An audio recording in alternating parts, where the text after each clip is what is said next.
Okay, let's talk to the lawyer and then Titus.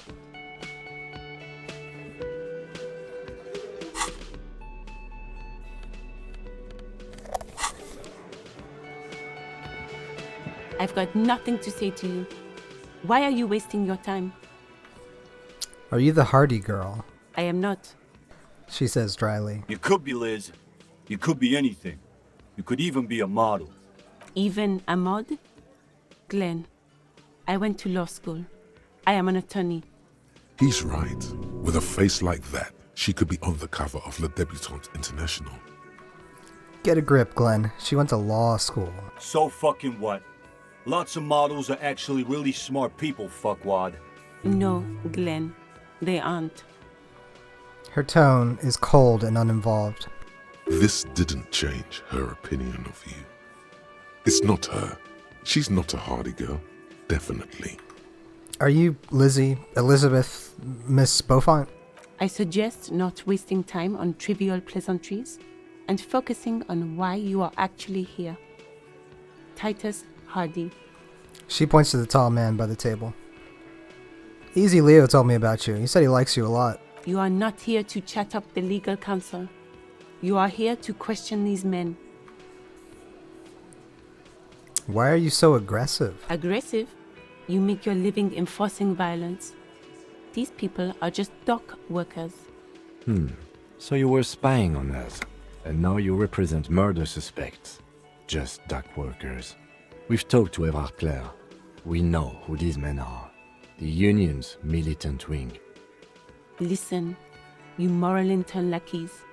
You're a mob, enforcing the unlawful privatization of Revachol. 20 fat men in the Occident are stealing it all, and you're their bodyguards. Fuck yeah. The tall, broad-shouldered man takes a sip of his beer. So ask what you came to ask, or get back to your commanders.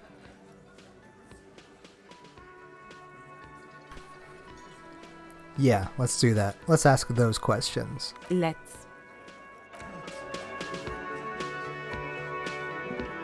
Looks like the circus left town, but the clowns are still here.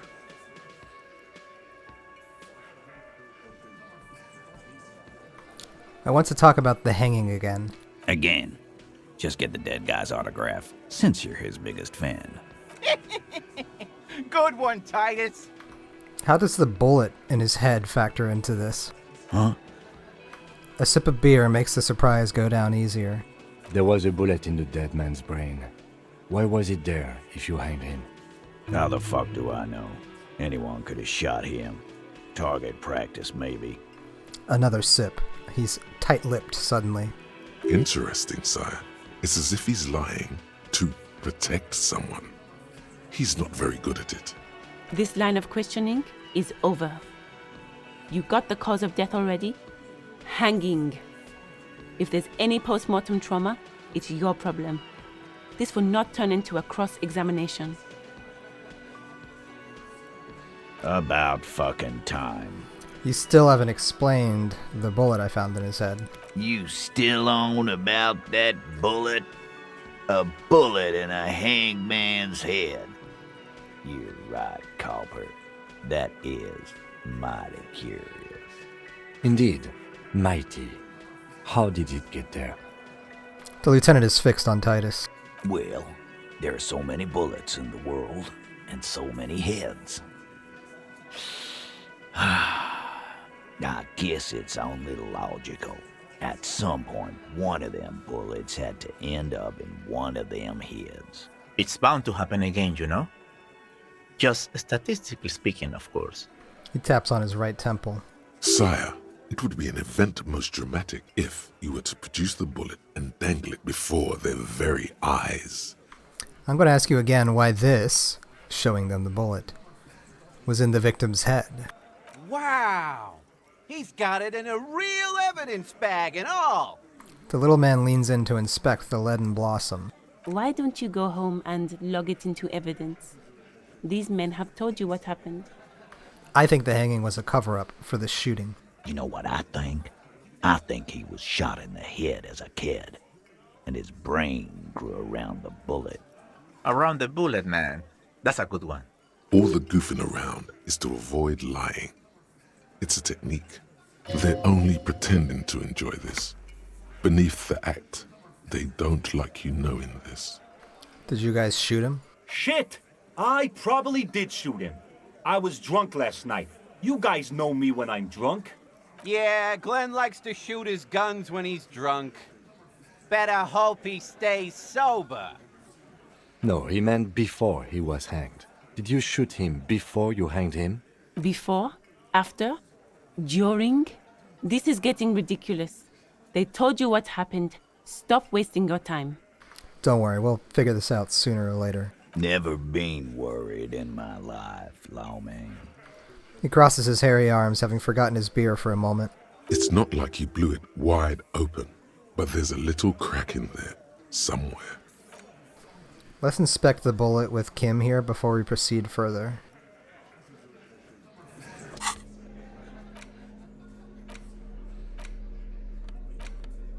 The bullet is safely sealed away in a plastic bag bearing the RCM stamp. Kim has filled out the label on the bag with the item number, case number, and date and location the bullet was found. Beside his orderly handwriting, the bullet looks especially sad, like a tiny, shriveled head of cauliflower. What do I do with you, Bullet? What? I said, what do I do with you, Bullet? Well, if I was the bullet, which I'm not, I would say, find the weapon that shot me. Good idea. If we find who owns it, we will have likely found who used it, possibly to kill our victim. In conclusion, the more we know about this bullet of yours, the better. Feel the bullet through the bag. The squashed bullet has some sharp edges where the jacket has split open. It feels cold, even through the bag. You wouldn't ordinarily have cause to handle jacketed bullets. The citizens' militia uses cast bullets only. Little pebbles of metal loaded from the muzzle, usually in a cartridge. Inspect the bullet closer. The jacket of the bullet is made of a yellowish metal. It has blossomed out to reveal a dark grey core. The base of the bullet is close to 5 millimeters in diameter. Look at the jacket. You can just about make out a few striations near the base of the bullet. Little hairlines, linear. It feels standard. And the core. It's quite destroyed. Some of the fragments are still lodged in the wound. What can you say about the bullet so far? It's a jacketed bullet, close to 5 millimeters in diameter. A jacketed bullet. Okay. It would have been shot from a military-grade breech-loading rifle, not from a muzzleloader like those typically found on the streets of Martinez. Highly unusual. The people of Revachol haven't carried breech-loading weapons like this for nearly half a century. Even the RCM uses ordinary unjacketed conical bullets. This is strange. Very strange. I like this, officer. Strange means unique. Unique means incriminating. We need to find the gun that shot it. Something tells you that won't be anytime soon. This'll have to be one of those epic tasks that's open for a while. Hand-eye coordination heroic. Try and determine what type of weapon shot this. You can't remember what happened last week. What makes you think you're going to remember arcane firearm models?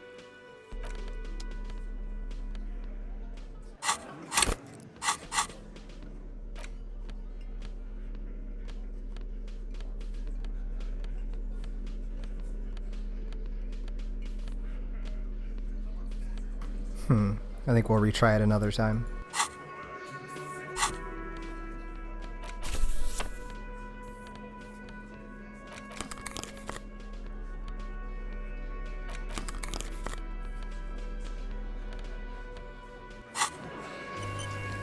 Looks like the circus left town, but the clowns are still here.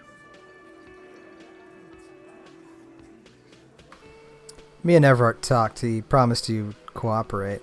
Oh, so you went and talked to my mommy, and now she's making me play with you. Is that it, lawman? And what's gonna happen if we don't? You gonna go and tell on us? Why don't you push me some more and find out, Gimp? You gonna let him talk to me like that, Titus? He turns his eyes, full of hurt, to the big man. Let's see. Yeah, I guess I am, you big pussy. The old man sent word you'd be around again. That's the reason I'm being so forthcoming with you. Don't wear it out. But having Everard back you up like that did seem to have some effect. Guess what? I've connected you to the local drug trade. Like hell you have. There is no local drug trade. This place is as clean as a rifle.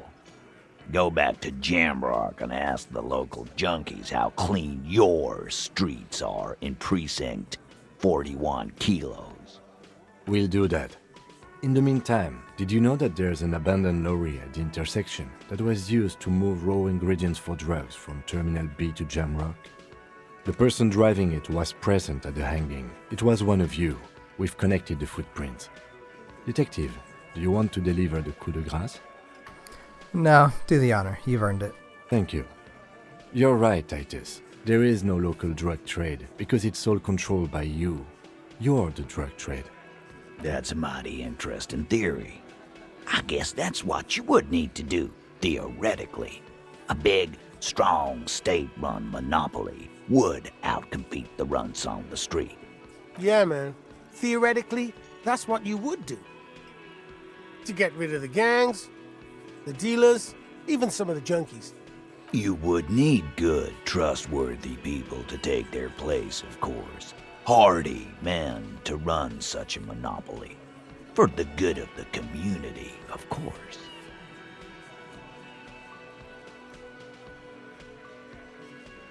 Yeah, keep telling yourself that. I know for a fact there's still plenty of drugs out there. No, there aren't.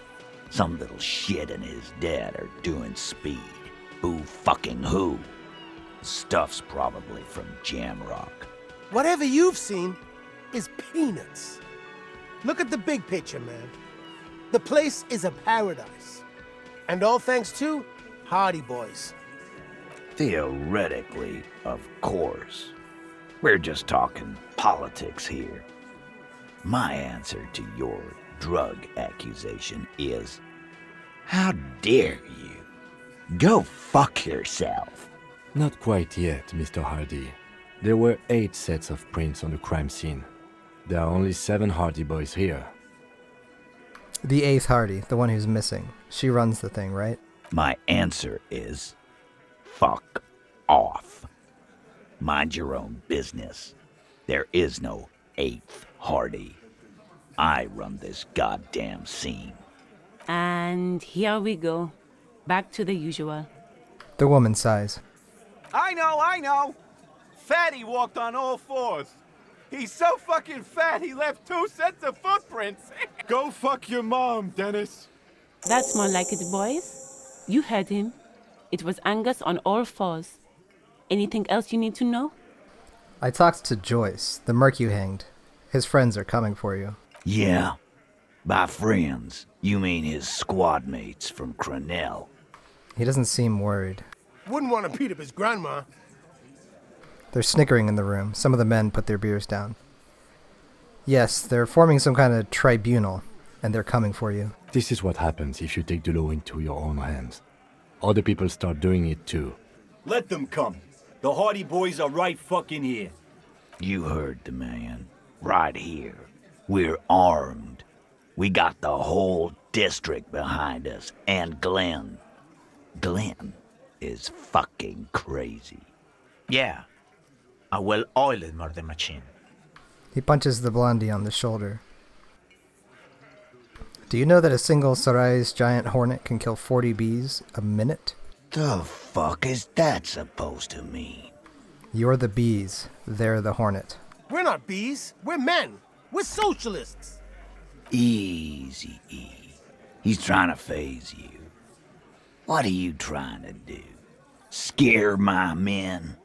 This Crenell is bad news. You know that, right? So are the local gangs. The fucking Barmy Army and the Madre scum. You've been out there.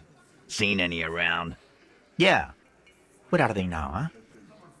Sent back to Madre in an airtight cargo crate. These people are trained military professionals, special forces, as you said. They're not a gang or a barmy army. No, they're not. They're uncoordinated and drunk. We know more about them than you think. The mercenaries are armed with automatic weapons. We got weapons of our own. We got Ister 50s, Zeelagers. Glenn's got a knock cannon at home. Will they pierce ceramic armor? I guess we're gonna see, aren't we? That was an unsure phrasing. See what? That they don't? Yeah, like you've been up against ceramic armor. He takes a sip of beer to bide his time, then tries to get the last word in. You haven't even seen the whole suit, right? I've seen the whole fucking thing, and it didn't make him immortal. Joyce said they've gone rogue. Nobody is controlling them. Big fucking surprise. They hire psycho scum, arm them to the teeth, and let them loose in the city. What do you think is gonna happen? Okay. What do you mean, okay? He jerks forward a bit. I mean, okay. I'll be on your side when they come. Yeah? Just try not to get in the way when the whoop-ass flies open. I think he meant a can of whoop-ass. Beneath the whoop-assery, it's clear that he appreciates all the help he can get. Authority impossible. Establish authority. As you look around this room full of sweaty men, swearing, drinking, spitting out tobacco, does this look familiar? Where have I seen this before? You believe the place was called Precinct 41. It was also filled with, almost exclusively, men, sitting on desks, talking shit and wasting time. I get it, Titus. You guys really are the authority around here. Huh? You must be. You're just like real cops, drinking beer and sitting around with your dicks in your hand. You got a problem with beer now? Not quite there yet. Push on. No, I'm also a big fan of beer. And jerking off instead of helping people. You saying we don't help people? I've been doing this job for 10 years. Martinez was a dump before we put this outfit together. They don't know, man.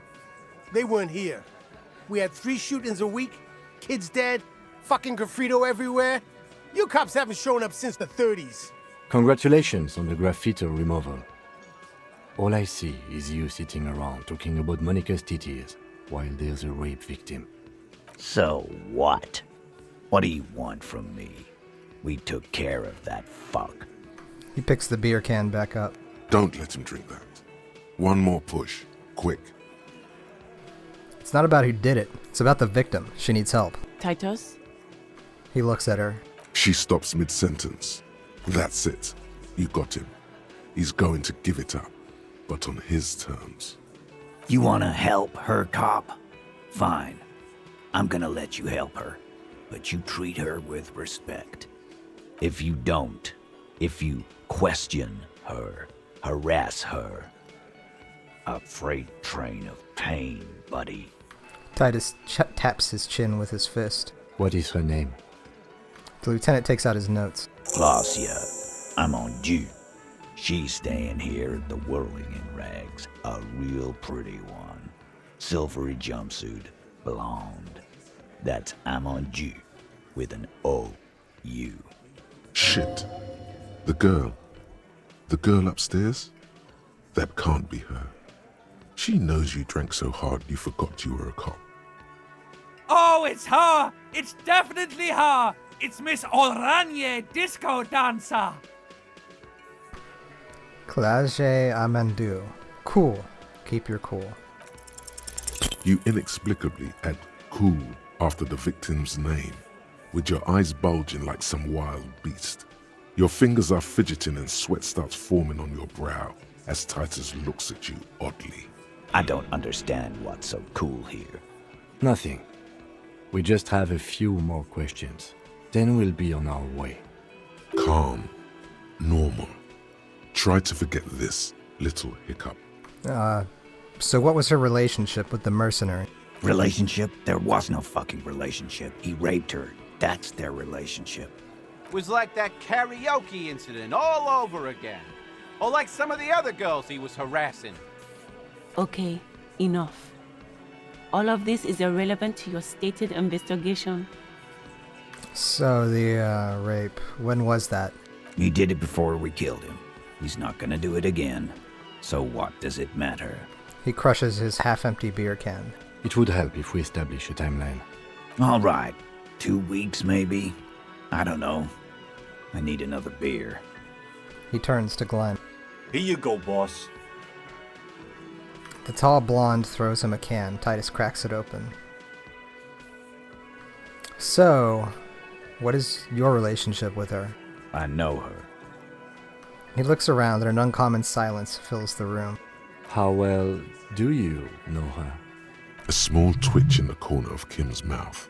He has a hunch about what knowing means. Well enough, Copper. We partied. She's been here for a few months. He crosses his arms. So she's not from around here. You mean Revachol? Nah, she's an immigrant. Or a drifter of some sort. Been staying here over the winter. Don't you give her any more trouble. She's just had some bad luck, that's all. Shut up, Angie. She doesn't need your help. Titus gives them both a look. They fall silent. What's with all the silences? It's like these guys don't know how to feel about this. You should keep picking at it. You said you partied. Cool, that's cool. But what did you mean? What do you think I meant? Drugs? Yeah, we did them. What's that to you? So you're saying the two of you were close? No, we just fucked. That's all. I'm not gonna give you any details if that's what you're after. So put your dick away. He really went out of his way to seem comfortable with this topic. That's all you're gonna get for now. He's doing a good job here. A commendable performance of I don't give a shit. I think I know her. You don't know her. You're wrong. I do. Not the way I do. Thank you. We'll go and talk to her. Remember what I said. Freight train of pain. He points his beer can at you.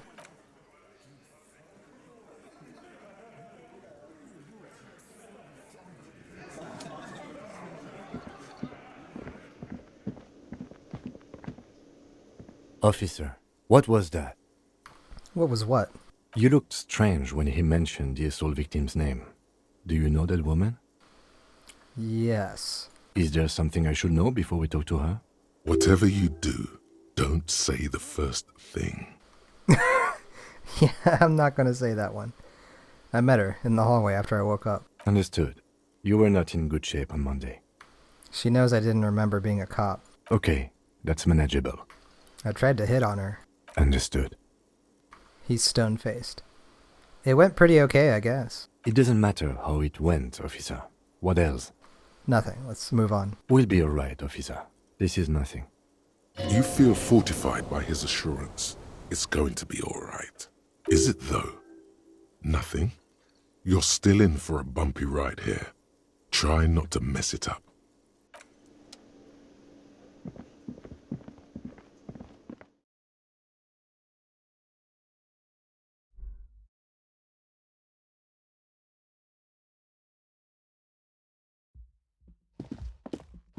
The door is closed. Who is it? A woman's voice answers, muffled by the door. Tired. Controlled. This is the police. Can we come in? Come on up. The door is open. I'm drying my hair. Sounds like it's coming from upstairs somewhere. You could snoop around before going up.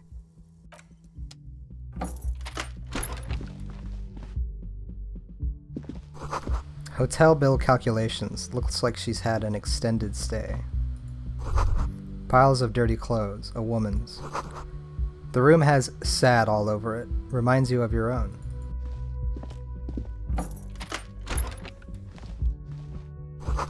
You see the yard below. The corpse is no longer there. This medicine cabinet is full of wares. Sheets of pills, haphazardly stacked one on top of the other. There's also a toothbrush somewhere in there. Look at the toothbrush. It's been used quite a lot. Look at the medications. Pharmaceuticals line the shelves. Sheet upon sheet of pill bottle next to pill bottle. Acetylic acid, APAP, eye drops, blood thinners. Search the pill sheets. Among some foreign, probably Messinian or Gotwaldian, marked red blister packs you find. What do you find? This is going to take a little know-how.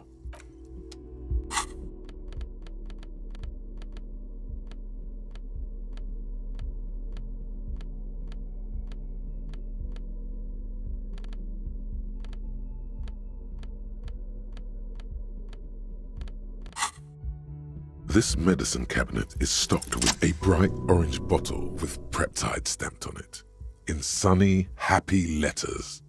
Jackpot, baby. That's the stuff you're looking for.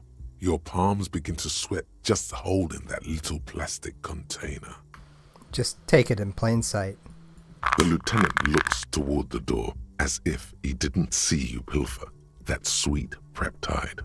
Who cares, man? Who cares what the stiff thinks? Here comes the afterburner. Just put it in your sweaty little hand now. What was so exciting about the orange bottle? It's speed, man. Just what you were looking for. They call it dextroamphetamine and talk about psychological disorders. But what we're seeing here is some scientifically advanced trucker speed.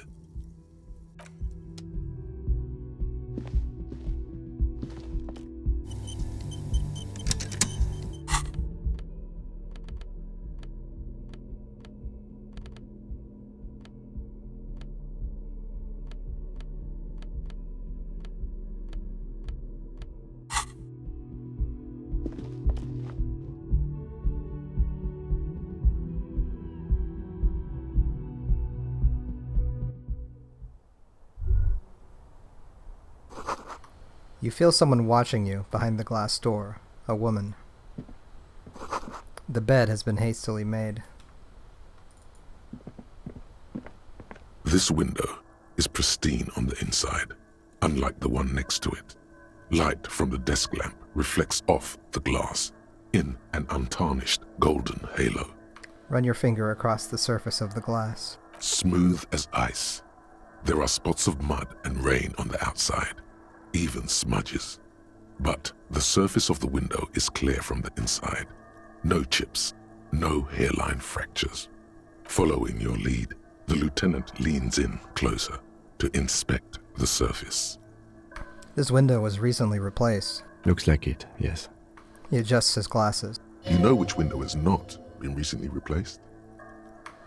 The one I smashed in my room? Yes, that one. Cold wind is seeping in right now. Just one floor below you. Messing up your concentration here. Stop distracting him! He has work to do! Plus, if I recall, the window has been giving him shit ever since he got here!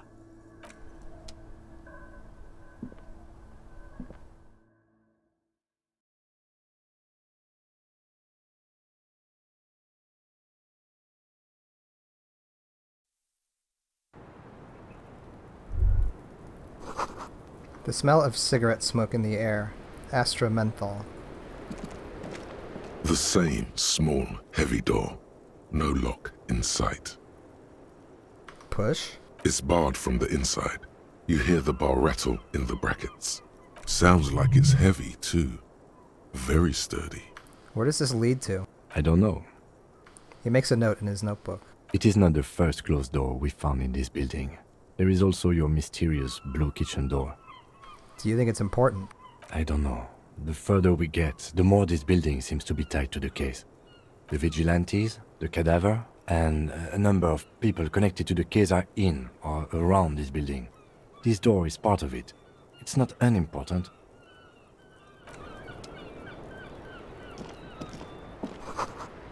Look, a handful of dried white wildflowers. Cold coffee and an ashtray that looks like a hedgehog.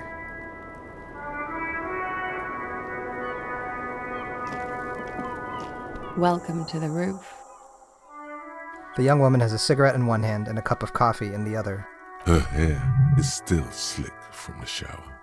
Below her silvery jumpsuit, an athletic young body, built long and lean. I'm sorry for the mess down there. The cleaning lady hasn't come by in days. I'm beginning to wonder if she ever will. Nice view you've got here. It's much nicer now. Her eyes wandered north toward the yard.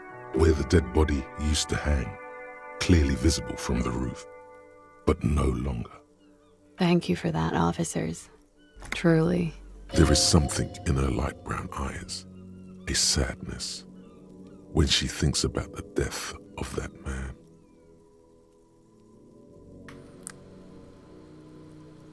You mentioned a cleaning lady. I think I need one. Oh, yes. Legends of room number 1 have made their way around the building. They say a portal to hell has opened in there. There are vortices of dark energy present, but not to hell. To another place. A third place, much different from our world. A third place? Interesting. That's probably why the cleaning lady quit. I'm Kim Kitsuragi. I'm a detective from Precinct 57. I believe you have already met my colleague from Precinct 41. Have I ever? Have you grown accustomed to your role as a police officer? Once a cop, always a cop. Like riding a cop-a-cycle. She takes a sip of her coffee. Miss, we are investigating the murder of the man down there. The people who put him there have asked us to talk to you. Huh. I see. She takes a pensive drag of her menthol cigarette. Be careful. Ask something else first. When you go there, use words like, I hear you have been through something difficult. What is your name, miss, for the record? Clausier Amandou. Same name that Titus gave you. It sounds Oranese, as does her accent. Her birthmarks also signal Oranje. You don't know why, but Oranese girls tend to come speckled with them. Are you from Oranje? Right, sir. Vredefort, Republic of Oranje. I guess you could say I am an Oranese expatriate. What is Oranje? A bad memory, officer. Bad memory of what? Of lilacs and lightning. Parks, glass, duraluminum. Vredefort is a conference city. It's always autumn there. And night. At least it was for me. What's so bad about that? Nothing. If you're no longer there. How old are you? I'm 28. She takes a drag. What do you do, miss? What is your specialization? Something stupid. What's that? Oranese lit. Oranese lit. Oranese literature. It's what I studied at the university. She raises both eyebrows. What is Oranese literature about? Fear of failure, fear of death, how it sucks to be Oranese. All national literatures are... Only the name of the nation changes. What about Revacholian literature? People sometimes reveal things about themselves when they discuss such matters. Revacholian literature too? No. Revacholian lit is about how magnificent and serious Revachol is. It's about how you have to save the world. I do feel the urge to save the world, yes. I guess that's why I'm on this case. That's the natural state of the Revacholian hero. She breathes in the menthol-flavored fumes, savoring it, then breathes out. She seems quite relaxed for a victim of assault. But, of course, what seems should not be your priority. Oranese lit. What do you do with it? Nothing. I do nothing with it.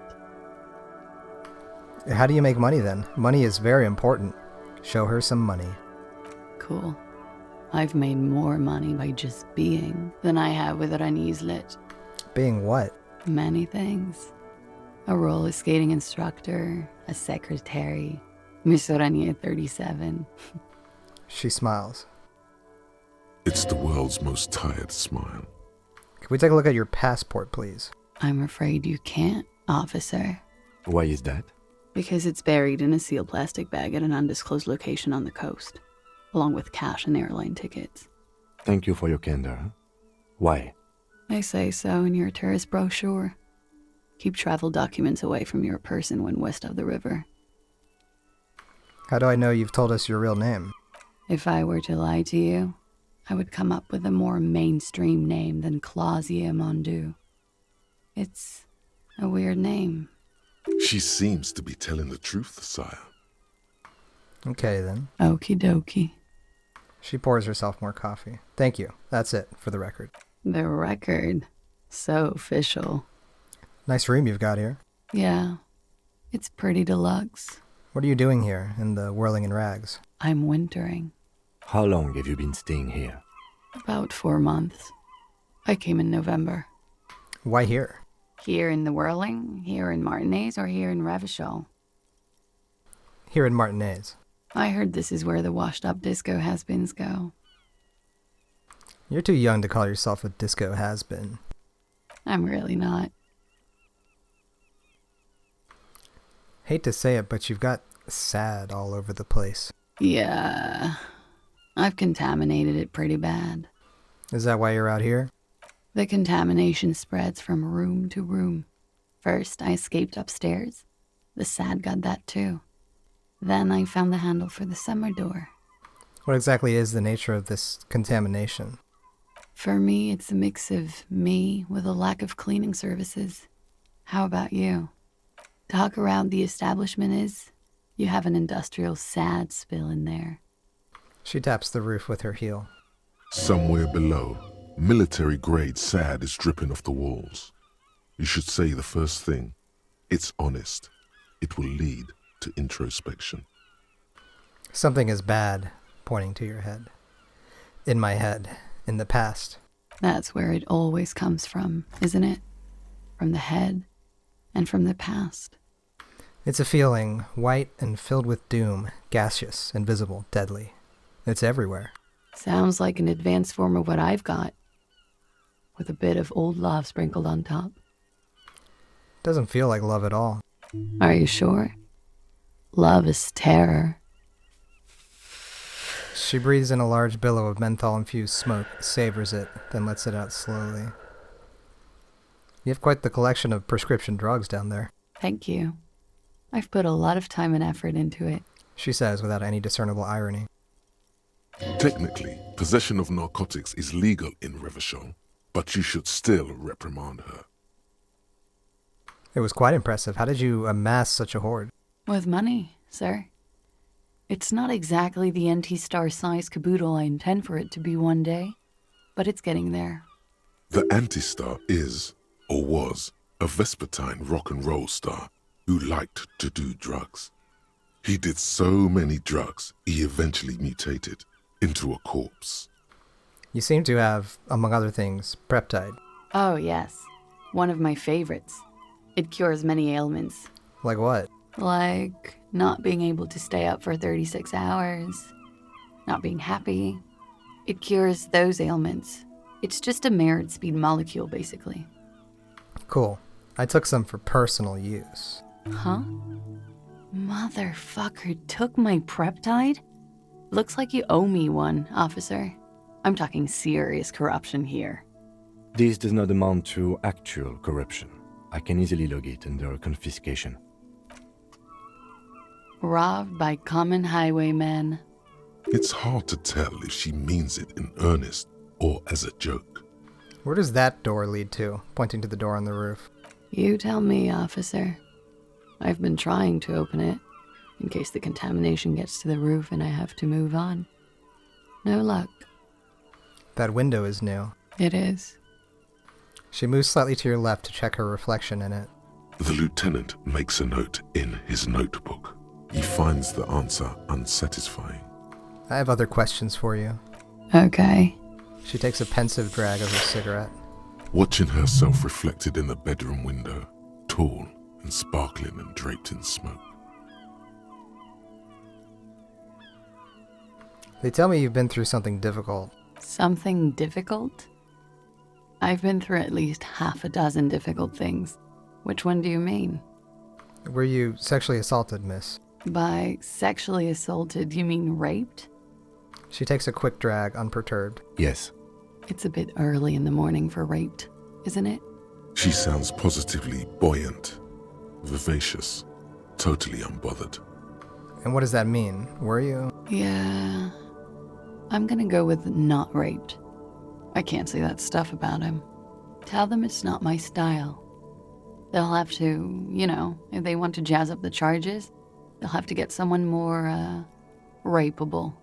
By they, she means the Hardy Boys. Are you saying that you were asked to tell us you were assaulted? Not explicitly, but I understood what they meant. It wouldn't hurt to spice things up a bit. Some assault and battery. Sexual assault, maybe. It was clear the latter would be spicier. Titus asked you to spice things up for us. Pretty much. She cradles her coffee cup in both hands. Warming them. What did happen between you and the victim? We partied.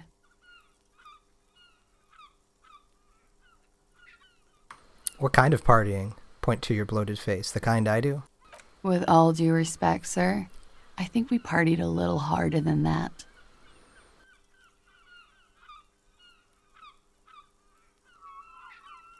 Harder than this? Keep pointing at your face. I didn't know it was physically possible.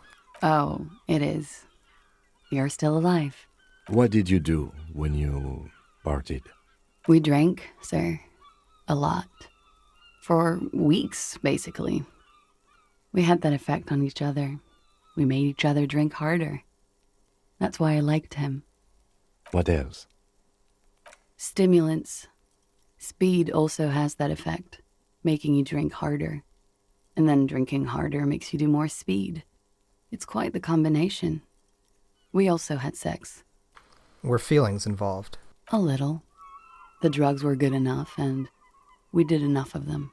How did you two meet? The lieutenant's voice is quiet, calm. Downstairs, at the bar. He was on some sort of assignment, a military man, as you probably know. Had a cool, scary scar. When was this? A month ago? Something like that. It must have been hard for you, seeing him there. Oh, yes. I've had a great view. From the roof, out of the bathroom window, in my dreams. You called us, the RCM. Yes. Jackpot. The call, reporting the hanging, that was you? I made it. And I would appreciate it if you didn't tell everyone. In Martinez, they call it snitching. Reporting crimes is confidential in Revachol, miss. Before we go on, if it's snitching, then why did you do it? Because I couldn't handle it anymore. None of these people called. He just kept hanging there. Then they started stripping him. The caller's voice was disguised. I didn't exactly disguise it. I just muffled the mic and nicked the landline a little. Nicked it how? With nail clippers. And I diverted some radio fuzz into it. Into the cold wire. So, she's God's mystery phone cutter. And in the process, you broke the landline downstairs. Did I? Fuck. I didn't mean to. I had no idea what I was doing. Why go through all the trouble? I don't know, sir. It was stupid. I was drunk, too. I was probably afraid the union was listening in. Locals say they have ears in the wires. Thank you for making the call, miss. It was the right thing to do. I didn't want to, sir. But if I hadn't, he'd still be hanging there. What can you tell me about him? Name, eyes, age? I'm sorry, I can't do it. Not right now. Later, maybe. I keep seeing him. Like he is now. I can't talk about his, I don't know, hair. I know it's difficult, miss. We can return to it later. She meant she sees him in her dreams. I've also seen him in a dream. You have? Not like I do, I imagine. She's run out of cigarette. Time to light a new one. How do you see him? You don't want to know. She looks into the pack. It's light green, then pulls out a ciggy. I see him as me. She dips the cigarette in the lighter's flame and inhales, then looks at you with her lungs full of smoke. I can see the similarity, yes. She breathes out through her nostrils. The air smells of menthol. Funny. Funny how? Nothing. I also saw him, We had a long inspection and that sort of thing sticks with you. Let's move on. What did they hang him for, if not rape? He had something to do with the strike. One has been roiling since I got here. Rotten timing. But you probably know all about it. And his role in this strike was what? I think he was in a security detail. He was ex-military, worked for Wild Pines, and against the Union. We didn't discuss work much, if you know what I mean. But I understood it was dangerous. And they lynched him for it? She nods. Why was there a bullet in his head? Bullet? They shot him too? I'm not picking up on any theatrecraft here, sir. The pause is sincere. They stripped his clothes and they shot him? You mean after they hanged him? I'm confused, sorry. So am I. Were you aware that he had also been shot, miss? Things are starting to go a little over my head here. I thought he was hanged. I was not present when they did it. I don't know what happened. I just know what they told me. And Sylvie, the bartender. This is beginning to get confusing for you too, and we don't like that. Where was she last Sunday night? Where were you when this happened? Cowering. I was cowering downstairs with Sylvie. How do the Hardy Boys know you? They're frequent guests. Downstairs, they have a booth for union members. They're probably down there now. And how did you meet? Over drinks. It's been a long, boring winter. Did you party? A little, yeah. Like you partied with the deceased? No, not as hard. I'm sorry to have to ask this, but have you had a physical relationship with any of the Hardy Boys? I have. Which one? Which ones, sir? I don't remember precisely. Titus, obviously. But as I said, it's been a long winter. Thank you for telling us all of this, miss. She breathes a silvery sigh of relief and weariness. The air on the roof feels humid. Should we head by downstairs, officer? We may have things to discuss there. I had something else before we go. A little thing. She nods. Silvery cigarette fumes disappear into her mouth. I notice your room is close to mine. I have a personal question. Yes, you're just one room away. Very personal. Good. Yes. This means she could have heard something. Like what you were doing before you blacked out. Were you in Sunday night? I need to know what I did before I lost my memory. You do not need to know that. What you need is to ask normal police questions. Like... He waits for you to finish the sentence. Get a grip, he thinks. At least do your personal stuff when I'm not here. Volition heroic. Look her in the eye. She looks back. Time moves slowly. The triangles of her face rearranging into a weary smile. Don't worry. We will protect you from her beauty. We will consult you through the reefs and sounds of her persona. We will see through deceits. You are shielded. You are wise. You are advised. There are muscles on long white bones that line her limbs, just below the silver jumpsuit. Avert your eyes. The strange moment ends. It was brief, no longer than 2.2 seconds. Why not? I'll be here until 11 p.m., drinking coffee, most likely.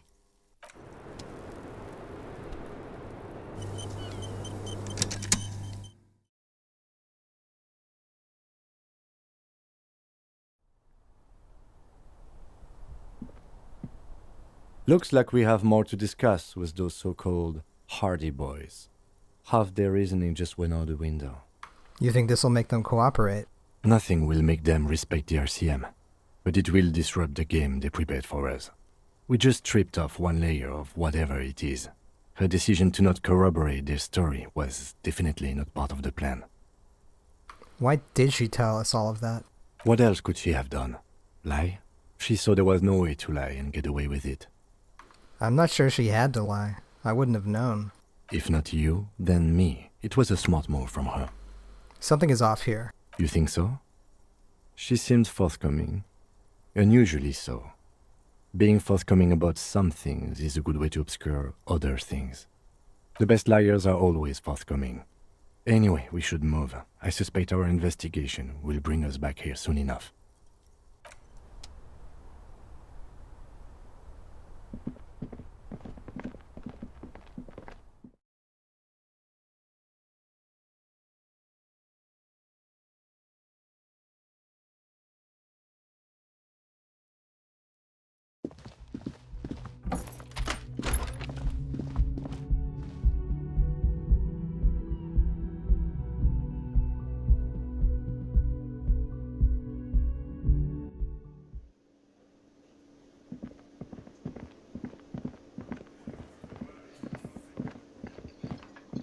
Can I help you?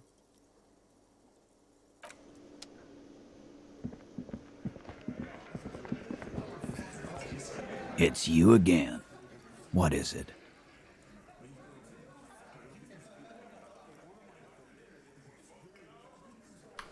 Claudia says she wasn't raped. Fuck! I knew that fucking whore couldn't be trusted. For the record, Titus Hardy did not explicitly specify the victim as a whore, nor did he say anything about trusting her. Oh, shut up and stay out of this, Liz. He raped her. He was out of his fucking mind. You have no idea. She's just in denial, asshole. You don't understand the traumatic experience. She's shutting down, and she doesn't fucking trust you. Yeah, she's crazy, you know. A crazy bitch. You know the type. She's fucked up. This is a diversion.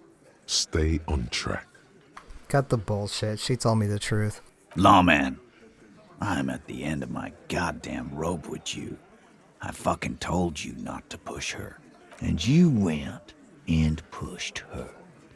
I am gonna fucking... Titus Hardy! Her voice rings through the room like a warning shot. Success. Titus backs off. Fists down, everybody. Everard personally sent me to take care of this. If this goes south, we'll all be in the shit. But you, Titus Hardy, are going to be buried. Am I understood? When she's angry, she emphasizes the S. It gives her voice a strangely hypnotic quality.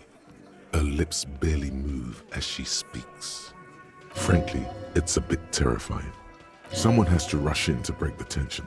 The second in command. Look, Copper. We know that fuck was a rapist and a killer. We got him confessing to it on tape. Show it to him, T. What's the harm, right? Here, jerkwad, listen to this shit. And then come back and tell me the soldier of the apocalypse was an innocent man. This is their last play, this tape. Their story is in tatters, a mess. It might be nice to listen to, but at this point, you don't need to. So what's on this tape? What's on it? We call it the Door Gunner Mega Mix. You'll know why, won't you listen to it? Now that is intriguing. You had me at Door Gunner. Where did you get this tape? You think we go into this shit deaf and dumb? You RCM aren't the only ones who know how to bug people. There's no university degree for that. Actually, there are a few. Crypto analyst, radio officer. Actually, there are numerous degrees you can get in signals intelligence. Yeah, like you have one. Smart ass. He looks to his left. There's a beer there that he forgot. So you've bugged them. How? We have machines. We're in logistics. How do you think a harbor works? It's advanced stuff. Understood? You've listened in on their communications. How long? Since way before their chief started taking swing lessons. Things got nice and quiet after that. Which one of you is doing this advanced radio work then? It's not advanced. You just hold up in a coop all day, writing down what they say. It gets hot as hell in there. Don't put yourself down, Angus. It's important work. The chief picks his beer back up to offer a silent toast. Yeah, man. You're like a radio genius or something. Those notes are some in-depth stuff. indexes and shit. That's enough for now. I'll get back to the investigation. Don't forget your tape, lawman. Compliments of Titus Hardy. Fine, I'll listen to it. You do that. Oh, and keep it. Maybe you'll need a reminder of human ugliness someday.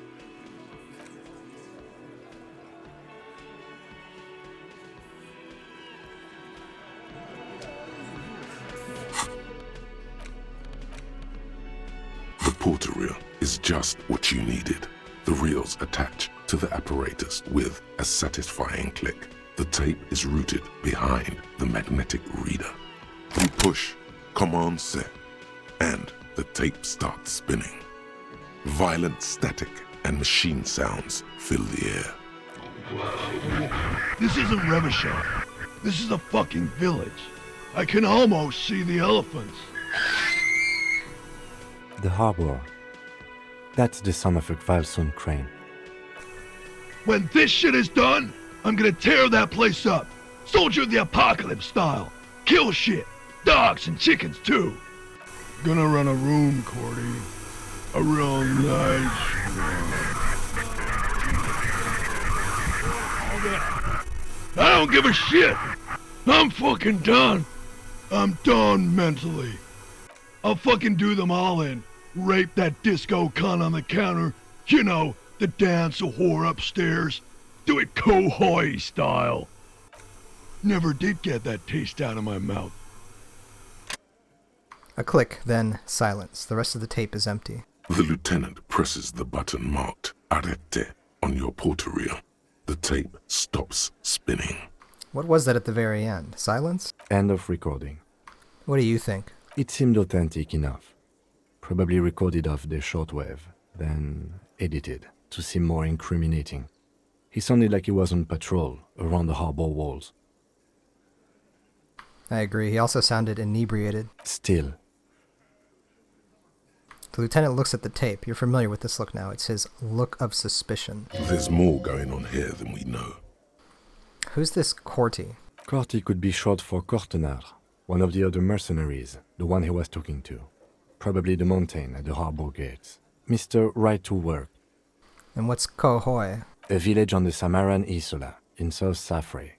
Grad committed war crimes there, the kind of thing he talks about. You think he was there? Who knows? Maybe the tattoos would have an answer. We would need to know the story of this man's service. A symbol of soldier of the apocalypse style conduct in a civil environment. Okay then, what now? I think we've got a few more questions for class here, don't you? This seems to contradict her testimony, at least to some degree.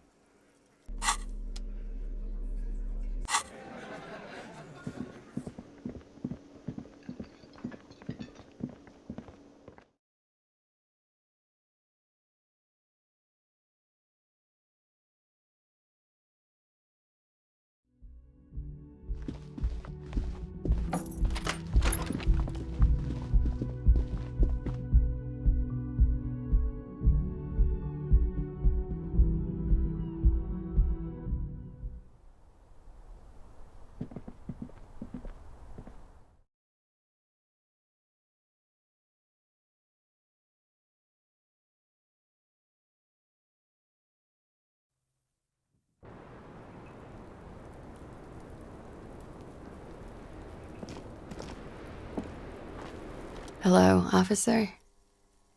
What brings... Let's try to juice up our volition a bit.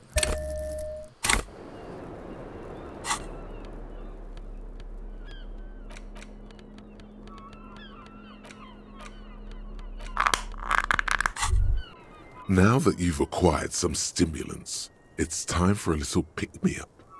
Time to detect. Will it make me into a super cop? It'll make you into more than that. A mega cop. This is your modus operandi. This is how you've done it for years. Let's go.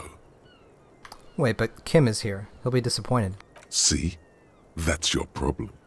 A lack of confidence.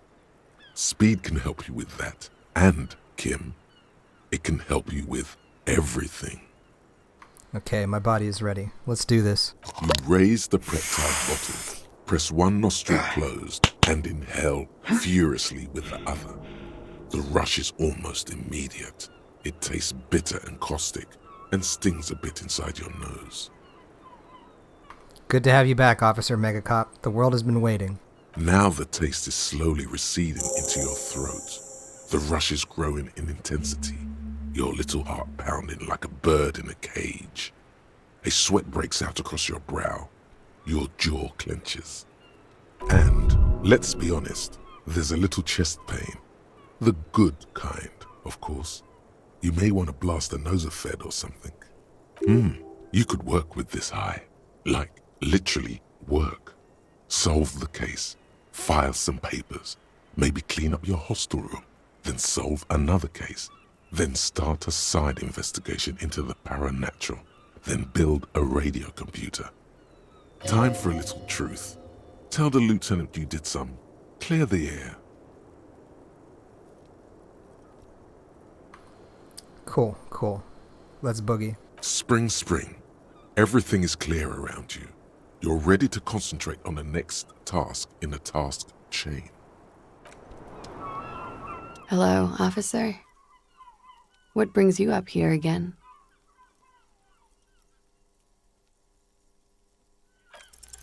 Just like the last time. Light brown eyes look back at you. All is as it was. You feel cigarette fume rise from her lips. She's just as beautiful. Don't worry. We will protect you from her beauty. We will see through deceits. You are advised.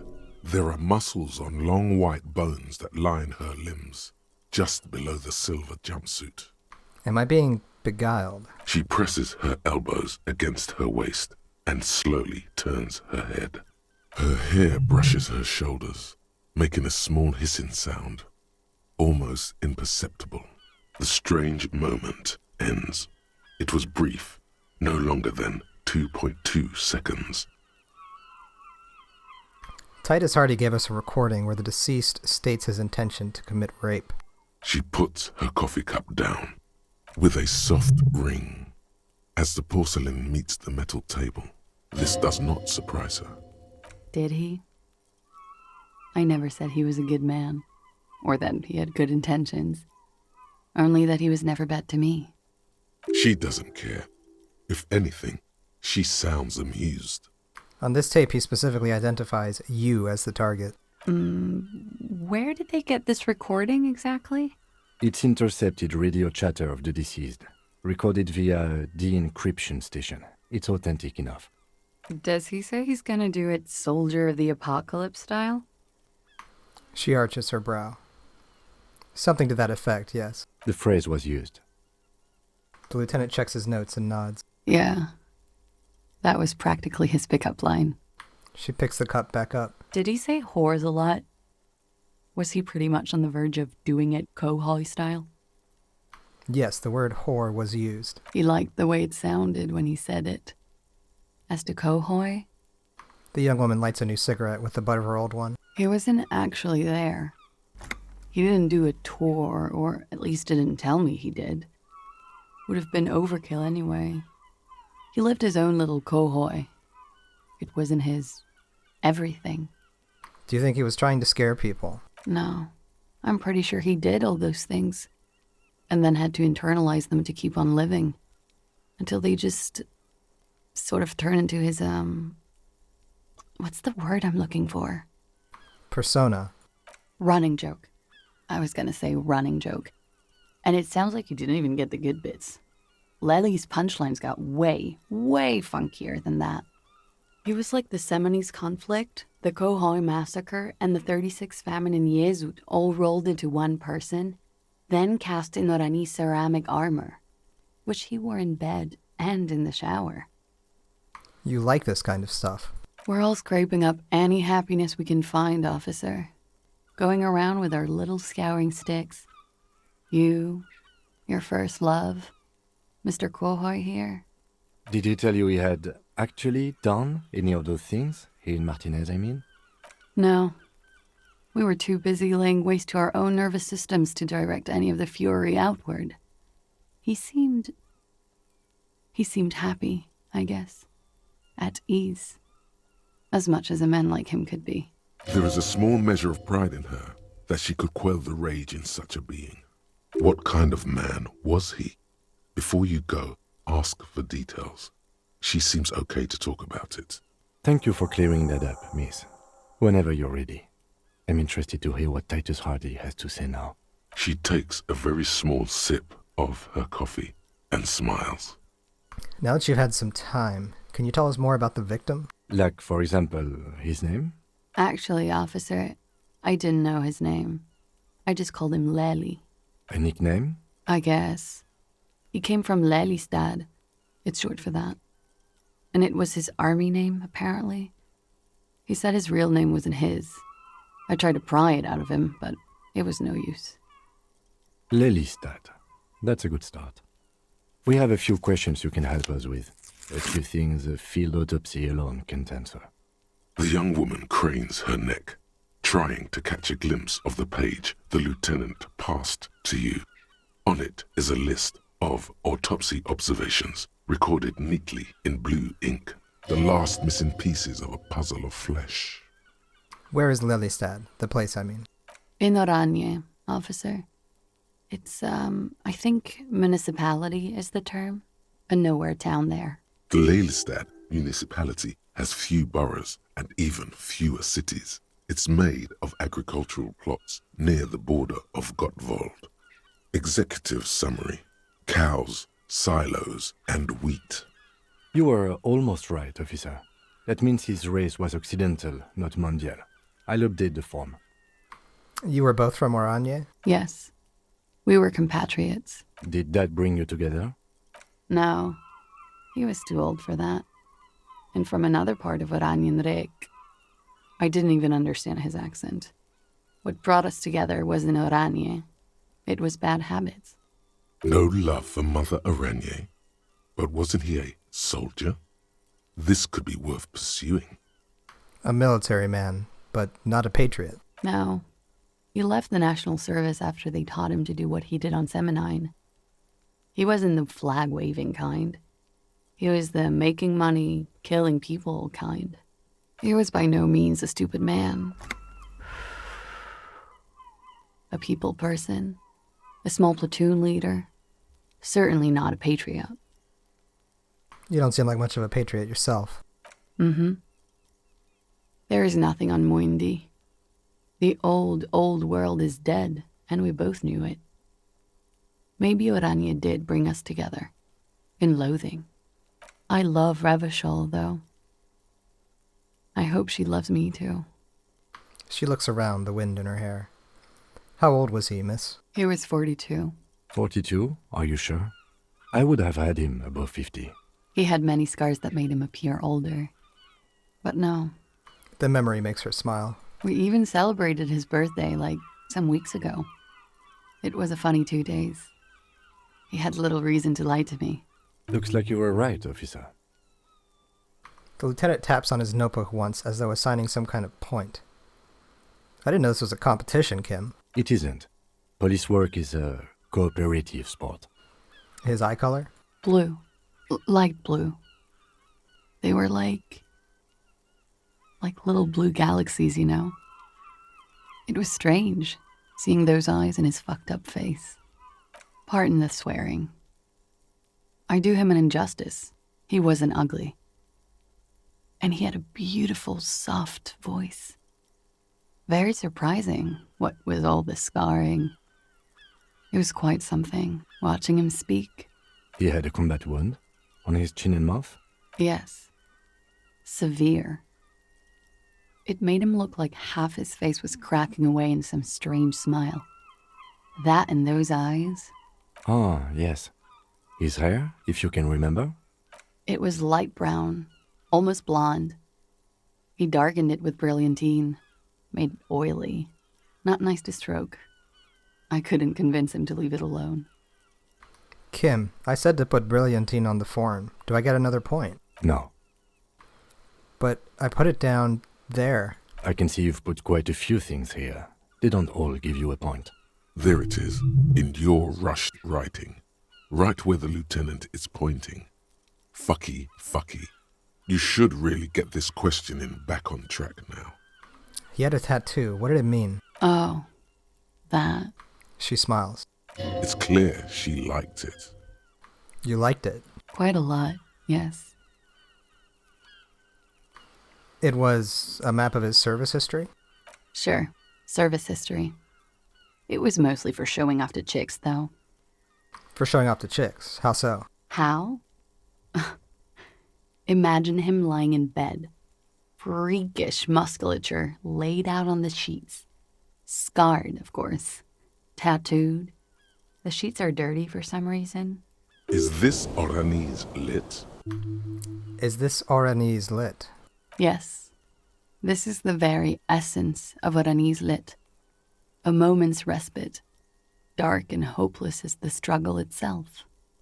She leans even further back to demonstrate. He's smoking and drinking, of course. And his chest and shoulders and arms are studded with stars. Tens, hundreds of them. Maybe even thousands. And the woman goes like, "What was this, baby?" And he says, "That was too hardcore. Don't ask me about that."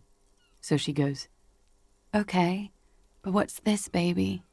And he's like, "Saw some bat shit there. Killed some loincloths." And so it goes. Star after star, port after port, third world country after third world country.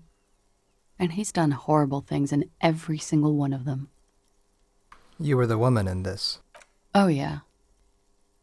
Can you tell us precisely what these mean? Handing her the photo. No, thank you. I've seen enough of him dead. I can tell you what they meant without looking at them. She pours herself some more coffee. Go on. He was a blue-eyed boy with thick arms, from a small town. He was also poor, and the government of Orania needed some people killed, so they turned him into a grotesque killer. For money. He went to Killer Academy in Vredefort. Then he killed some people on the Seminine Islands. And on other islands, too. All of the islands. After this, he came to Revachol and got killed himself. Not a very fun story. It is when you're high. It can be very exciting then. You have the tools to deal with it. It's not a very nice story to remember when you're sober. A change of topic? Could it be love that did him in? It very well could be, yes. What do you mean? What do I mean? I have no idea. I don't even know what you mean. Love did him in? What does that mean? He told me love did him in. That's not funny, officer. Perhaps, miss, it was communism that killed him. A moment ago it was love. And no, I don't think the Union is communist. They're a couple of shades pinker than that. They're not hardcore in that way, is what I'm trying to say. What are we talking about anyway? This politics shit is a lot in the morning. Is it even morning? I think we're finished with this line of questioning. All right. Coolly, gracefully, she pours herself more coffee. Wait, stop. That man, bloated beyond all recognition, was 42? That's what she said, yes. Below the damage, the weeks of decomposition, all the swollen indignity of mortality. He was 42 years old. Where is this going? How old are you? That's where this is going. 45,000 liters of raw alcohol has left its disfigurements. What lies beneath, you wonder? You could ask either one of them. Miss, how old do you think I am? Huh. How old do I think you are? She's buying time to formulate the best answer. I don't know. 1, 2. I don't know what I'm supposed to say. How old is a newborn cop who doesn't remember he's a cop? I think I'm circa 45. You're not. He's squinting at you. Sure he is. You know, age is just a number. Yes, but for him that number is higher than 45. Wait. This requires scientific measurements. Bring it on. I'm not afraid of the truth. To the laboratorium.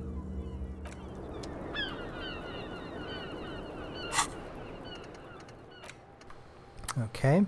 Date of birth generator. Your face looks like it's 58, and your body feels like it's 60. Your mind feels like it's lived for 1 day or 100, both longer than they ought to be, the day and the century. But for how long, then, has this thing attached to your sentience walked the planet's crust? Time to start racking those brains of yours, Elder One. When and where were you born? We got a lot of skill points saved up, so I'm going to try to juice Volition one more time here. Hello, officer. What brings you up here again? Just like the last, don't worry. You are at the strange moment. Okay, one more time. Hello, officer.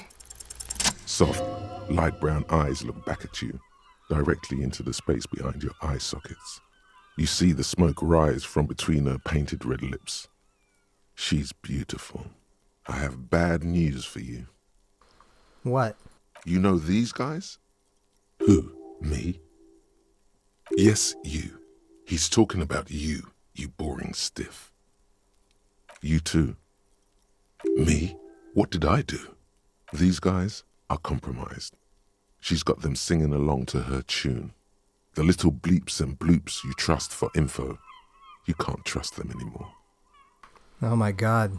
Believe it. Which ones exactly are affected? There's no way of knowing. At the moment, I'm afraid it's best to assume. All of them. Bullshit, man. I ain't compromised. Especially that guy. That guy's the most compromised one in here. No fucking way, man. I just want a drag of that sweet menthol Ziggy. Really? Quick. Tell me what's under her jumpsuit. Glory. Truth. Softness. Protect her. She wants you. I take it back. He's got it pretty bad. But this next guy's on another level entirely. She likes you. The crown head is a boring condom. He's jealous. This is human nature. How did this happen? How it always does. Through subtlety. What can I do?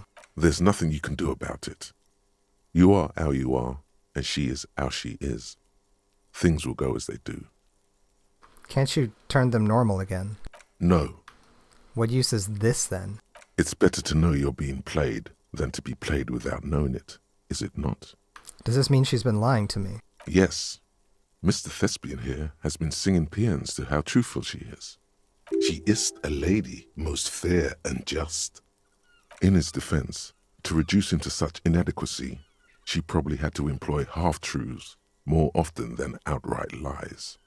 That is correct. And omissions too. Can I trust that guy? A little. They're all still of limited use, interpreting things to the best of their ability. Maybe they add flair or something. I wouldn't know. I don't add flair. But when it comes to assessments of character and factual accuracy, they are not to be trusted. Not with her. Can I trust any of them ever again? Don't be melodramatic. You can trust them. Just not with Miss Orange Disco Dancer here. A light green speck and imperfection on the outer rim of her right iris. It sparkles. What is her plan? You can't draw a sound conclusion. The one who usually does says, she may want to control the information rollout, not to become a suspect. She may have a past she's escaping, unrelated to this case. You doubt it's something truly insidious. See? It's oddly moderate, probably compromised. I've been talking to myself long enough. Let's get back to it. Don't worry. It's only been 4 or 5 seconds. You've got this. Just close your eyes and let the moment pass. For a second, her face disappears from your cornea. Only a silvery negative remains. Still smiling, a tired smile.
Again, you find yourself looking at that big old window. Perception godly. Look out the window. We no longer have the -12 it's not time modifier. Nothing. Just black tangles like the hair of an old woman. Motionless. The wind in the yard doesn't reach the hawthorn, nor does the light come in from this window.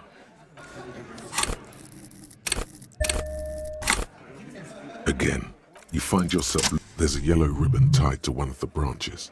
Light yellow, faded with time. A tiny splash of color in the blackness of the thicket. Hanging from it, a bronze key.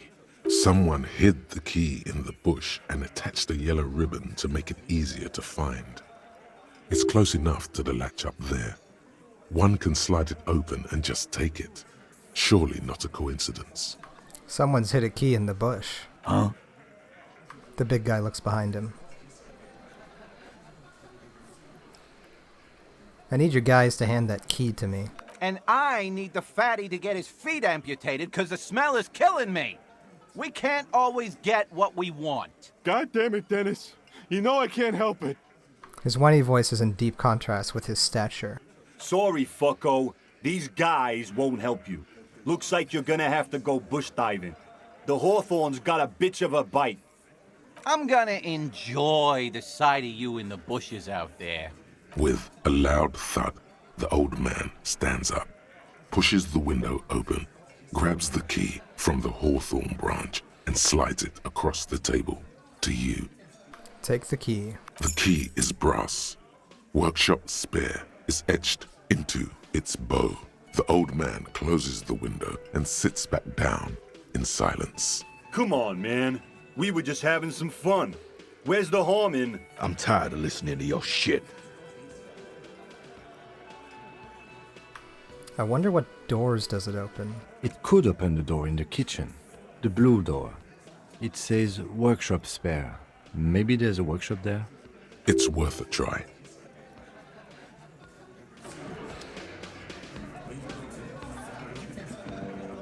It's you again.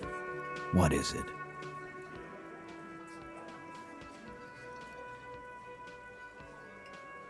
So I talked to Claudia about the tape. And? And nothing. She stands by what she said. That fucking fucker. You're the worst cops in Revachol. I gave you gold on that tape. That fucker wasn't aimed at you. It was at her. She pretty much laughed it off, Titus. Fucking fuckity fucker. And what did she say then? That it's fine. People are supposed to be like that. Actually, I think it made her a little nostalgic. Yes. In fact, I think she thought it was a little funny. Funny? No good goddamn psycho whore. Alright. All fucking righty then. I guess it's good then. That fucking... Please try to control yourself in the presence of visitors, Titus. Her voice is a bit softer than earlier. This is just perfect. Just fucking perfect. Any thoughts on this, lawman? Titus rubs his chin with his palm as if trying to grind it smooth. You don't have to say everything out loud. Just mix and match.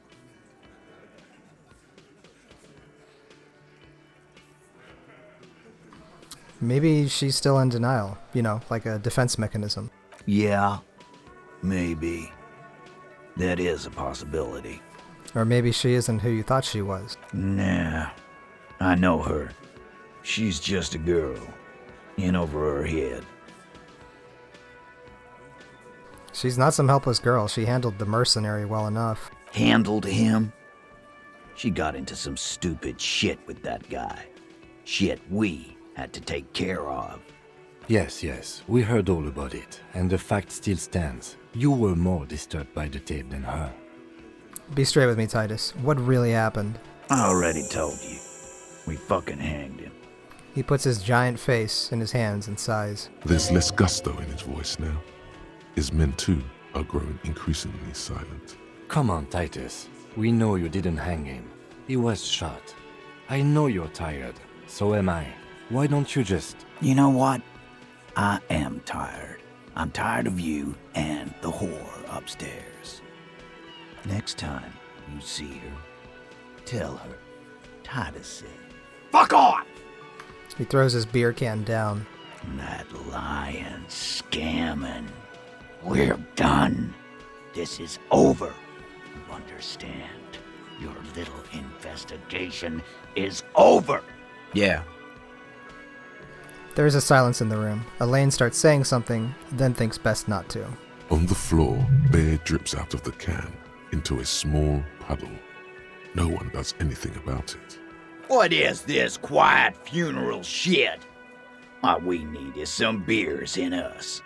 Bartender, 20 beers for the Dock Workers Union. Why do we make it 40, huh? Why do we make it 100 beers? You're not loud enough. 100 beers? Now we're talking. Hoppity hop over here, cafeteria manager.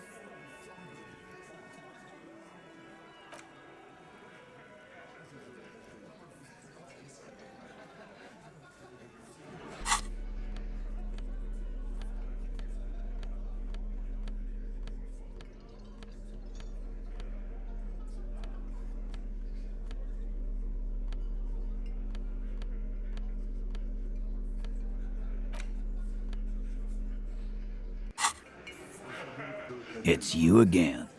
What is it? Let's try to convince Titus he's being manipulated. Clausia is playing them like a fiddle. Tell them how bad they got played, and they'll tell you the truth. There are many ways to go about it. All of them really good. Okay, men, it's clear you're being played like a fiddle. Play an imaginary fiddle. No, we fucking ain't, asshole. No one's fiddling anyone in here. No, Glenn. I want to hear this. Who do you think is fucking fiddling me?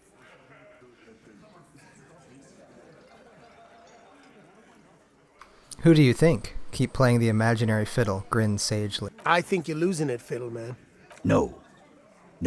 This fucking suicide carny is trying to get to me. This ain't gonna work with Titus Hardy.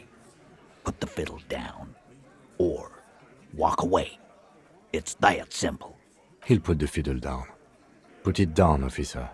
I do not understand. This fiddle play totally fell apart.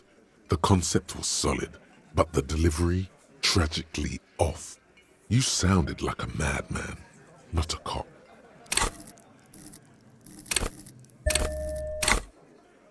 Starting from sitting on a cross, he spent, and then the M in the far corner, size in the, in conclusion, exact. The fuck is with you, fella? Okay, let's try this again. 83%.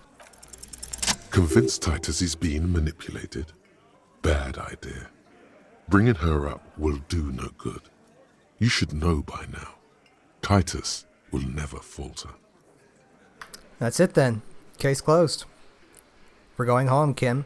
Huh? The lieutenant raises his brow. He'll get it. Go on. Write it down, Kim. In Martinez, they just kill you because they don't like you. Got it. Kill you because they don't like you. All because of some chick. Bring that up one more time, and you won't get to write that report. Yes, I understand, Alain. That's your name, right, Alain? You'll kill us. That's what they do in the wild north. They just hang you, shoot you, whatever. They can't even remember. It wasn't that. It wasn't. We didn't shoot him. That's it. That's the weak one. You flushed him out. Now go in for the... Officer, you will be next if you don't shut up. The old man reaches for his belt, but his voice is strangely calm. He's onto you. He knows what you're trying to do. Steel yourself. Push on. Just ignore Theo. Look at Kim first. The lieutenant has put down his notebook. His hand is resting on his holster. He gives you an imperceptible nod. What? What does that mean? Go for it. The lieutenant has his eyes set on the fat guy. Push Angus. We're almost there. Turn to Angus. Or what? You're going to kill me like you killed him for no fucking reason? We didn't kill him. We didn't even hang him. He was dead when... He takes a breath, wheezing. Shut up, Angus! He was dead before you hanged him. Fatty! Say one more thing to the cops and I'll... Dennis, stand down, or I'll beat your head in. Theo, take your hand off the belt. This isn't 31. I've got this under control. Angie, where's your goddamn inhaler? You sound like you're dying. I left it home. I can't get it. I'm too fucked. I'm sorry. Why are you so fucking fat, Angus? Now it's all pointless. Because of you. You wasted my time. I told you, Titus. I told you just give her up. Lizzie, your help is no longer needed here. Go tell Everard. Fine. I'll tell him. After a long walk along the coast. She walks off without looking back. You're in. He's all yours. Questions? Whispering, Kim, we did it. The lieutenant gives a smile only you can see. I'm sorry I made you guys fight. Me too. So you didn't kill him. He was already dead. He nods. You hanged the corpse to cover up the real cause of death, the bullet in his head. Another nod. Why? 'Cause the girls asked us to. They were in some shit. Girls plural? There's another girl? 2 of them? Take note of this. They'll probably say more about her later. Did she kill him?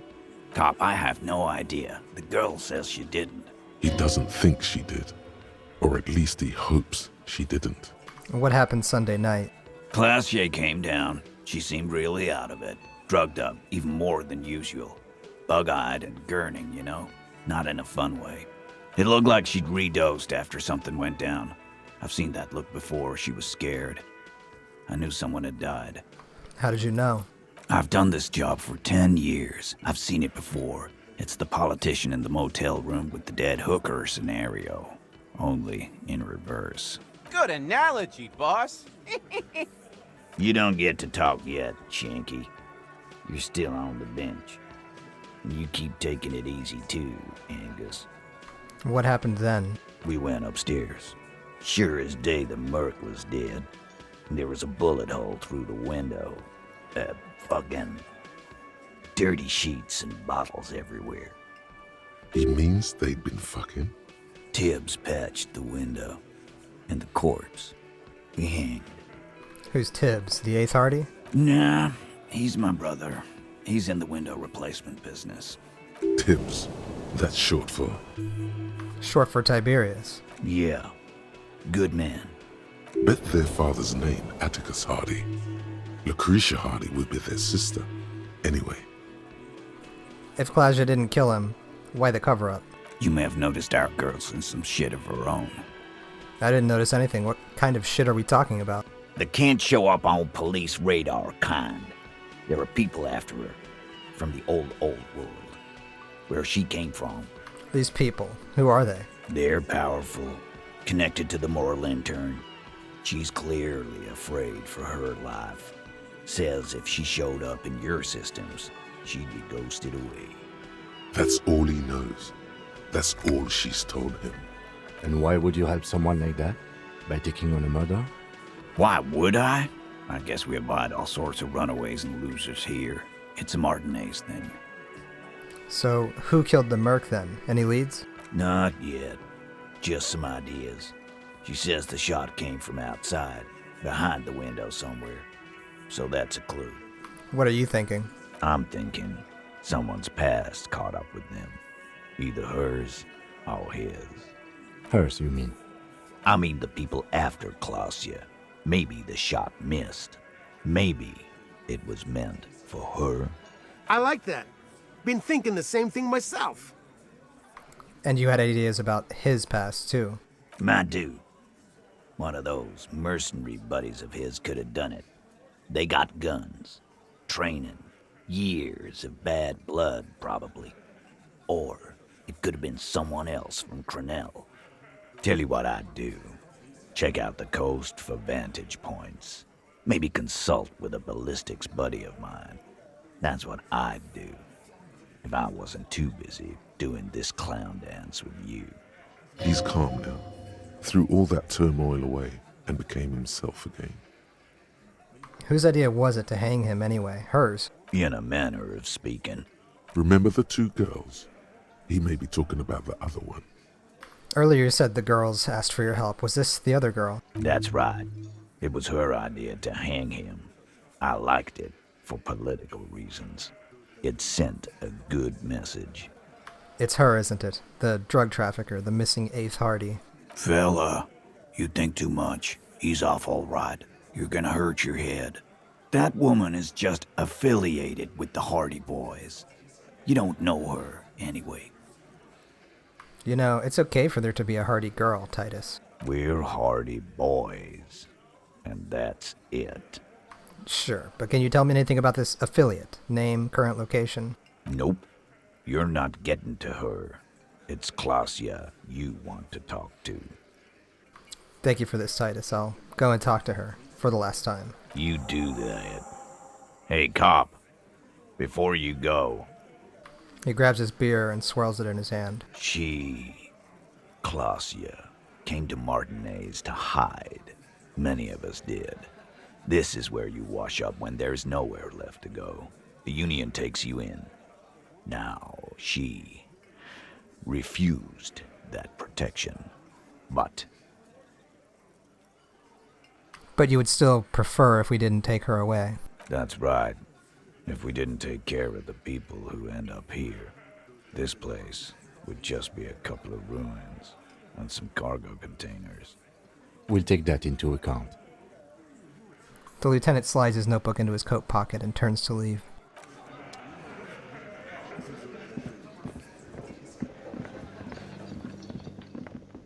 You see a heavy steel door with a prominent dimple lock. It's painted blue. Try the workshop spare key on the door. The key fits the dimple lock. It takes a bit of effort to turn it after all these years, but then the lock clicks. Dust rises before you like mist. A tomb? Haunted by regal spirits from distant ages. No. Smells like engine grease and cut wood. A workshop.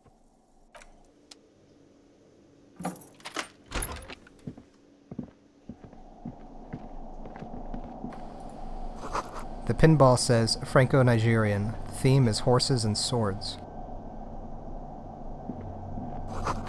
This pinball is white Deora. The back glass shows a female figure in mourning. A note, NB, the spare key is tied to the bush outside the corner room window.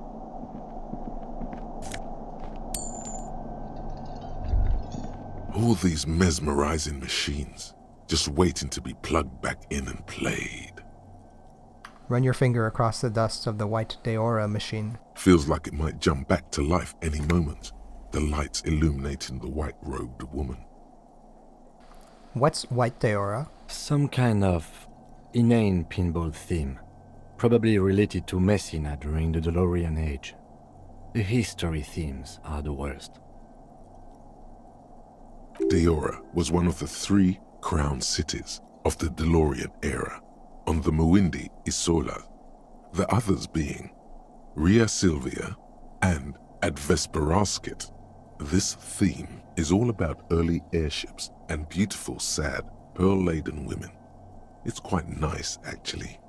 The lieutenant grimaces looking at the machines. How about we fire up one of these bad boys and play some ball? You can't fire them up. They are broken. Only that one machine in the main hall works. The Royalist Pinball. What a dumb name. Royalist Pinball. If they weren't broken, he would kick one of these machines about now.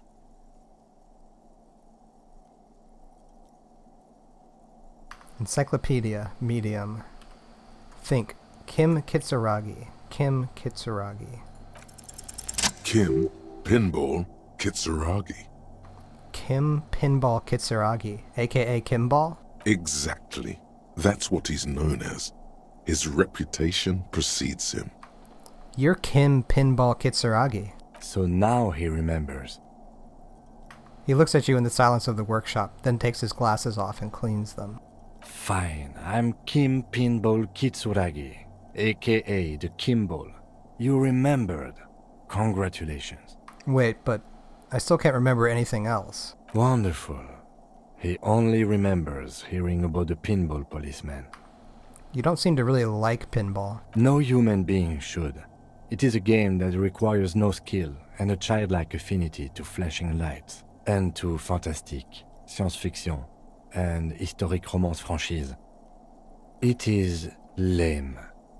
Then why are you called pinball? I am not called pinball. It was used to taunt me a long time ago, before I became a homicide detective and got my lieutenancy. How did you... Fine. I was a juvenile police officer for over 15 years. It's how I started out in the RCM. Once I had to infiltrate a pinball ring, as you do when you're a juvie cop. Okay. It was not okay. I needed to become a pinball champion. I trained for 9 months. The job was successful and I was moved out of the juvenile wing to homicide. End of story. You were a juvie cop for 15 years. That time is over now. I was already a 38-year-old man. It was unbecoming, as was playing pinball. So that's why he doesn't want to talk to Kuno. Trauma and stressor disorder from being a juvie cop. Wait, so that's why you didn't want to talk to Kuno? It's best if you handle the juvenile delinquents. Don't worry, I'll keep calling you Kim. Lieutenant Kitsuragi is good too. Now, we really need to continue our sweep of what appears to be a secret path through the whirling. This small elevator is dimly lit by a bulb that's been glowing for ages. The latticed cage is open, inviting you to step inside. Smells of nougat and sweat. Your head brushes up against the ceiling. There is a control panel to your right, and just enough room for 2 people to fit in. The maintenance card under the control panel reads, Last maintenance, 10th July, 88. It says last maintenance was in 88. That it does. I say, let's brave it. The elevator was last maintained in the future? No, it was maintained in 88 of the previous century. So it's not a message from the future? No, I think the bureaucrats just forgot about this backroom elevator after the revolution. I wonder what this elevator was used for. Seems like a small freight elevator for transporting machinery. For that, it's pretty quaint. He taps on the guttering light bulb. It's golden in the dark. Look at the controls. There are large rectangular buttons. Monter, descend, and an international call for emergency assistance. That third one appears to be broken. A small steel plaque reads Halter 800. Halter is a Koningsteiner lift company who went out of business a long time ago. Close the doors and go up.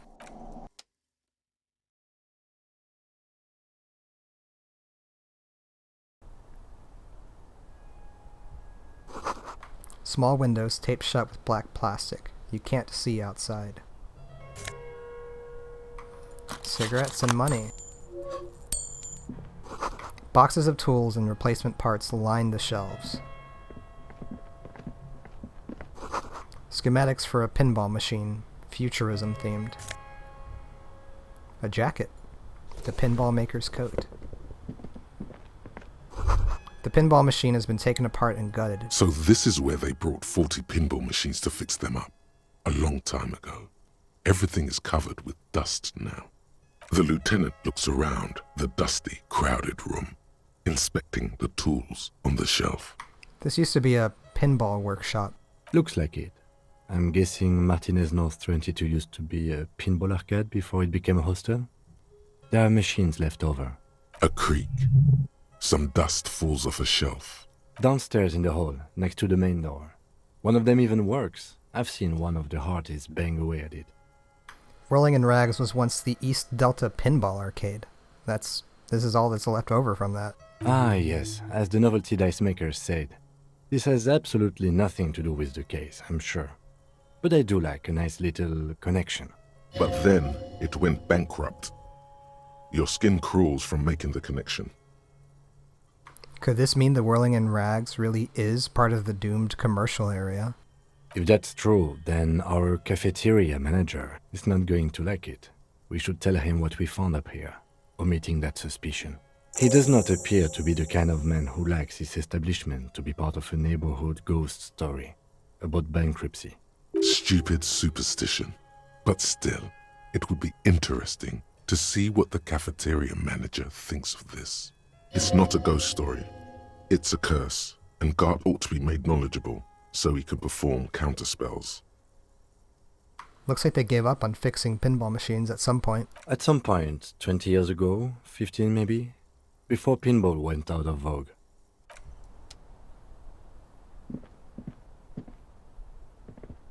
You clearly see footprints in the downy carpet of dust covering the workshop floor.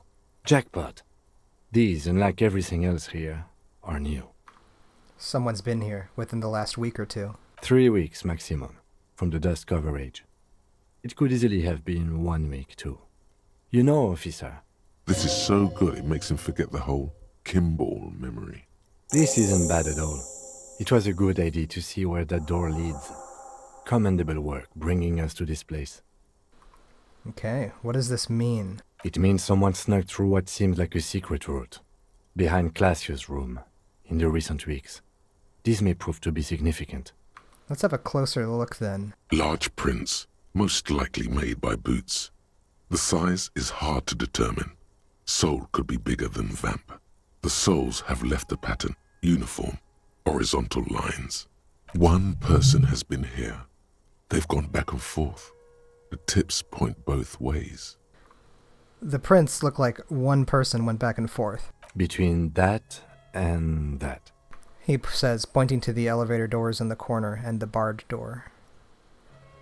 This print doesn't look like the odd-soled print we found at the hangings, Kim. The size looks about the same, actually. They're not the same shoe, but they could be the same person. But this doesn't look like the workers' boots from the hanging, does it? No. These little horizontal lines are different. They look custom-made to me. Or some kind of foreign print. Hard to say. Still a boot, though. Everything around you is quiet. The prints crisscross the workshop floor. Let's move on.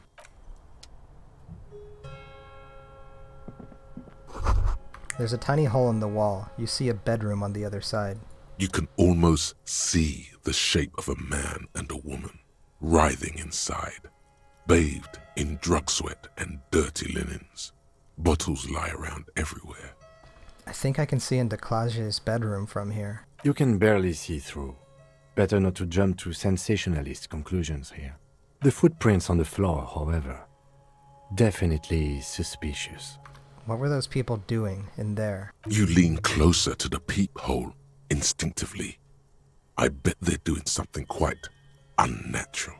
They're sensationally unnatural. This is the inside of the barred door you've seen before. Unbar the door.